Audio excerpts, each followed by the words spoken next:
పార్టీలో ఈరోజు రేవంత్ రెడ్డి గారి కాంగ్రెస్ పార్టీ ప్రభుత్వం సంవత్సరం కాలం పూర్తి చేసుకోబోతున్నటువంటి తరుణంలో కాంగ్రెస్ పార్టీ సంబరాలు జరుపుకోవడం యావత్ ప్రజానికం, తెలంగాణ ప్రజానికం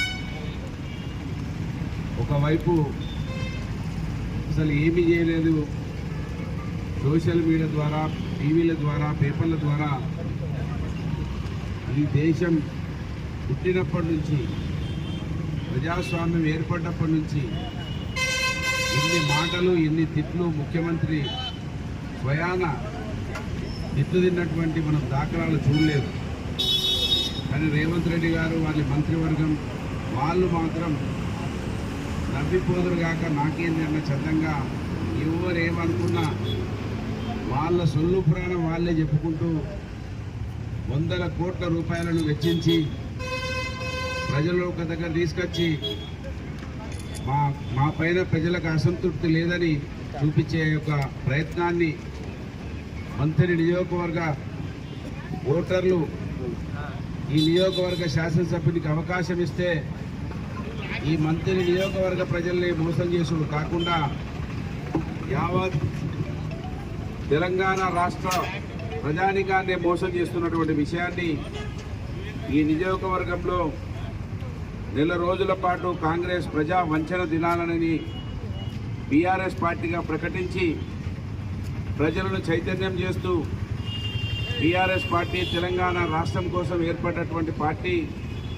బీఆర్ఎస్ పార్టీ తెలంగాణ రాష్ట్ర ప్రజల ఆకాంక్షలు నెరవేర్చడానికి అధికారంలో ఉన్న, ప్రతిపక్షంలో ఉన్న ప్రజల పక్షమైన ఒక సందేశాన్ని ఇవ్వడానికి కోసం మంత్రి నియోజకవర్గంలో ఈ మట్టిలో పుట్టిన బిడ్డగా వారితో ఇప్పటికే 20 సంవత్సరాలుగా నియోజకవర్గ స్థాయిలో కలిసి ఉన్నటువంటి బిడ్డగా ఈ హామీలు నెరవేర్చాలంటే ప్రజలను అప్రమత్తం చేసి ప్రజలతో చైతన్యం తీసుకొచ్చి పోరాటం చేస్తే తప్ప కాంగ్రెస్ పార్టీ పథకాలు అమలు చేయని పక్కకు పెట్టి ఢిల్లీకి డబ్బుల సంచులు మోయడానికి పరిమితం అవుతున్నటువంటి విషయాన్ని ఈ సందర్భంగా గుర్తు చేస్తూ 6 గ్యారంటీలు ఏది 100 రోజులలో అని చెప్పి వీళ్ళు ఒక్క గ్యారంటీని కూడా పూర్తి చేయకుండా ఏదో ఒకటో ఏమో చేసినటువంటి ఆ పథకం ప్రజలతో తిరస్కరించబడ్డటువంటి పథకంగానే మిగిలిపోతూ ఉన్నది. దాని తర్వాత 400 హామీలు ఇచ్చి 420 హామీలు ఇచ్చి దీంట్లో అయితే చందమామని తీసుకొచ్చి మీ చేతిలో పెడతామని చెప్పే అటువంటి విషయాలు ఉన్నాయి. అంటే పదవి కోసం కాంగ్రెస్ పార్టీ ఎంత దిగజారుతుంది. వాళ్లకు ప్రజలంటే ఒక ఓట్లు వేసే యంత్రాలుగానే చూస్తారు తప్ప ప్రజాస్వామ్యంలో ప్రజలకు చైతన్యం ఉన్నది, ఆలోచన ఉన్నది అనేది వాళ్ళు చూడరు అనేది వాళ్ళ ఈ కంప్యూటర్ యుగంలో కూడా మనకు స్పష్టంగా కనబడతా ఉన్నది. 6 గ్యారంటీలలో ఏవి చేయకుండా రైతులకు 2 లక్షల రుణాలను మాఫీ చేసి మళ్ళీ 3 లక్షల లోను వడ్డీ లేకుండా ఇప్పిస్తామని చెప్పిండ్రు. ఇక్కడ ఉన్నటువంటి శాసనసభ్యుడే తయారు చేసిండు ఈ మేనిఫెస్టో. ఆయన ఏం చెప్పిండు, కాళేశ్వరం ప్రాజెక్టులో భూములు కోల్పోయిన వాళ్ళు అప్పుడు పరిహారం కేసీఆర్ గారు తక్కువ ఇచ్చిండు, రాగానే వాళ్లకు పరిహారం పెంచిస్తాను ఒక మేనిఫెస్టోలో పెట్టిండు మన ఎమ్మెల్యే, మంత్రి ఎమ్మెల్యే గారు పుణ్యాత్ముడు. పాపం ఇవేవి గుర్తులేవు, దానికి దిక్కు లేదు. 2 లక్షల రుణమాఫీ మొత్తం చేయలేదు. మనం అడుగుతూ ఉంటే తేపుకో ఇంత దాదాపు ఇప్పుడు కొంతమందికి అయింది. కనుక ఇవాళ ఆ రోజు చెప్పిండ్రు మేనిఫెస్టోలో ఫార్మా సిటీలను రద్దు చేస్తామన్నారు. మళ్ళా ఫార్మా సిటీలను పెట్టి సొంత నియోజకవర్గం రేవంత్ రెడ్డి నియోజకవర్గంలో భూములు గుంజుకుంటా ఉన్నారు. అంటే ఓట్లకు ఒక రకం, ఓట్లు అయిపోయినాక ఒక రకం. ఊర్లలో చెప్పుకుంటాం ఇది ఓడదాటినాక ఓడమల్లన్నా, ఓడదాటినాక పోడమల్లన్నా అన్నట్టు కాంగ్రెస్ పార్టీ యొక్క పరిపాలన కనబడతా ఉన్నది. ఈ కాంగ్రెస్ పార్టీ వాళ్ళు మనం యుద్ధం చేస్తేనే ఆయనతోనన్న రుణమాఫీ అయింది.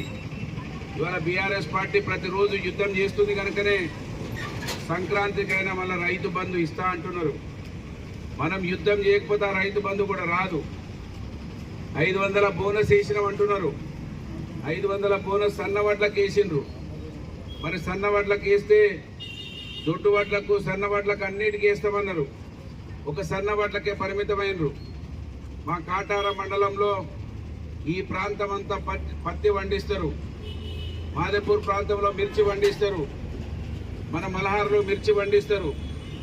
రకరకాల పంటలు వేస్తారు. మరి వాళ్ళకేమి ఇయ్యరా మీరు? వాళ్ళకేమి ఇయ్యరా ప్రోత్సాహము? ఒక వడ్లకి ఇస్తా అని చెప్పి ఇవాళ సన్న వడ్లకు పరిమితం చేసి రైతు బంధుని ఎగ్గొట్టి, రైతు బంధు అంటే రైతుకు వస్తే అన్ని పంటలకు ఉపయోగపడేటి ఆ డబ్బులు చాలా ఉపయోగకరంగా ఉండేది. వాటిని ఎగ్గొట్టి 500 మేము సన్న బియ్యానికి ఇస్తున్నాం, వడ్లకి ఇస్తున్నాం అంటే సన్న వడ్లు పట్టించే వాళ్ళు చాలా తక్కువ మంది. ఈసారి అయితే ఆ దిగుబడి కూడా రాలేదు. చాలా మంది లాస్ అయినారు సన్న వడ్లు వేసిన వాళ్ళు. వీళ్ళు ఇస్తారో ఇయ్యరో అని భయానికి అది వ్యాపారస్తులకే బయటనే అమ్ముకున్నారు 90%. వీళ్ళు కొంటున్నది 10%. అంటే ఏ విధంగా ఎత్తగొట్టాలి, మోసం చేయాలి అయిపోయింది. మాకు 4 సంవత్సరాలు ఏం కాదు. నిన్నటి వరకు మన మంత్రి ఎమ్మెల్యే పోలీసు వాళ్ళని చూస్తేనే మీరు పోలీసు వాళ్ళు బీఆర్ఎస్ పనిచేస్తానన్నాడు. ఇవాళ కాటారం పోలీస్ స్టేషన్కు కాంగ్రెస్ పార్టీ కార్యాలయం బోర్డు దాకి ఉన్నది. కాంగ్రెస్ పార్టీ వాళ్ళు చెప్తేనే దరఖాస్తులు తీసుకుంటున్నారు.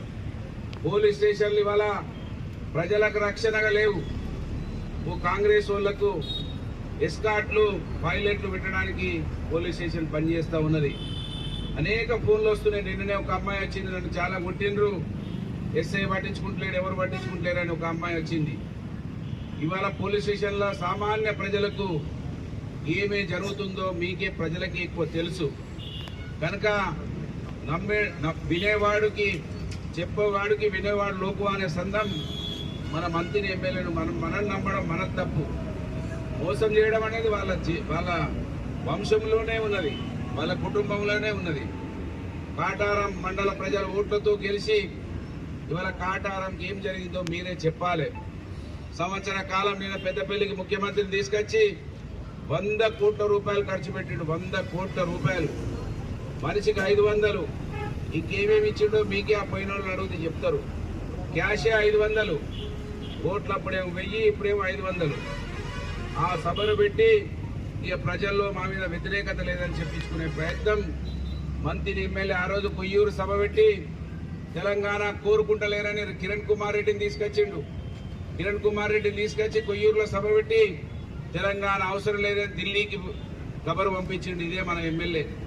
ఇవాళ ప్రజలేమో మాకు ఏమి ఇస్తలేరు, అన్యాయం అవుతున్నదని, అయ్యో ఈ విధంగా ఉంటే మేము ఎట్లా బతుకుతామని ఒకవైపు ప్రజలు ఏడుస్తుంటే అది కనబడద్దని 100 కోట్ల రూపాయలు పెట్టి పెద్దపల్లిలో సభ పెట్టి ఏం అందరికీ మంచిగానే ఉన్నారు, సంతోషంగా ఉన్నారని మళ్ళీ ఈ రాష్ట్రానికి సందేశం ఇచ్చడానికి 100 కోట్లు ఎవరన్నా ఎదుగుతే వాళ్ళ మీద 100 మాటలు అబద్ధాలు చెప్పుడు, ప్రజలకు దూరం చేసుడు, ఓట్లు వస్తే నోట్ల సంచులు తీసుకొచ్చుడు.